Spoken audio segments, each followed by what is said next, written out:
There are not a lot of YouTube videos explaining this mixer and why it's so cool. Let me just tell you, 24 inputs of I/O, 24 channels. You can get incredible sound if you do your EQ and your bass just right.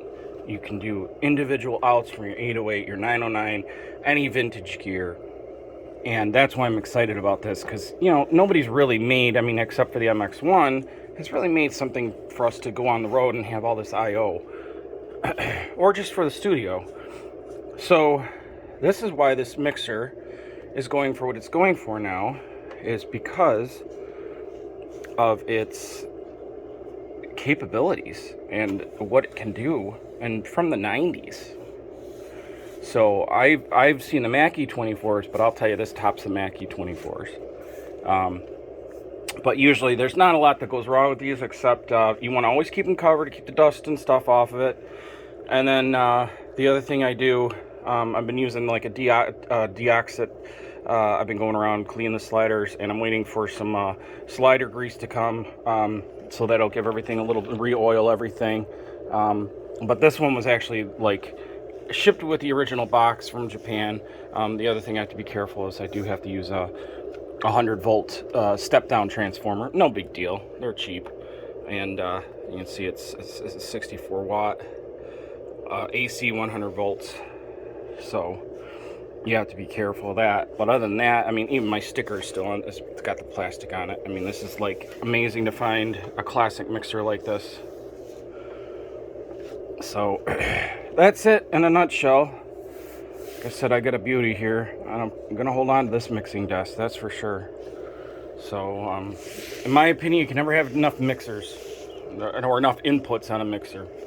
All right, that's in a nutshell. Any questions, feel free to ask me. But that's why this thing is just so cool and why it's going for so much. I do have to touch up the finish a little bit. It looks like it was a little bit of oil or something from sitting around, or somebody could have cleaned it. Yeah, but this is incredible. This section right here is just awesome. You got the lows, your frequency, your mids. You can, you know, take your 808 or 909 hi-hat, change it up a little bit, or whatever sound you want to just, you know, kind of peak it up. I'm more hands-on than looking at a computer screen. This way I can set it and leave it, and it's there. It's always there once you set it. So unless you move it again, but yeah. So this is. Then you got your cues, your channel, lots of effects inputs. So, you know, I can hook up my effects processors or era gear to this. So it's got a lot of really nice features for a mixer this old. Like I said, I kind of compared to a Mackie 24, but it's even more compact than the Mackie. Mackie's a little bit more bulkier, whereas this is a little bit. This is really super heavy. It's like weird because the front is all light and the back is where all your weight is, because your power supply, you know, your I/O on the back. So, but just these, what I started using is XLRs to 3/4 inch in a lot of my gear. That way I get better connections into the XLRs. So this goes to my monitors, and you got your record out, so you can go right into a DAT player or to a hard disk recorder like the VSR 880. So yep, that's it in a nutshell. I'll be putting this up on YouTube tonight, so I hope everybody, you know, understands why this mixer, like I said, I got a really good deal on this. The guy didn't know how to use it, and let me tell you,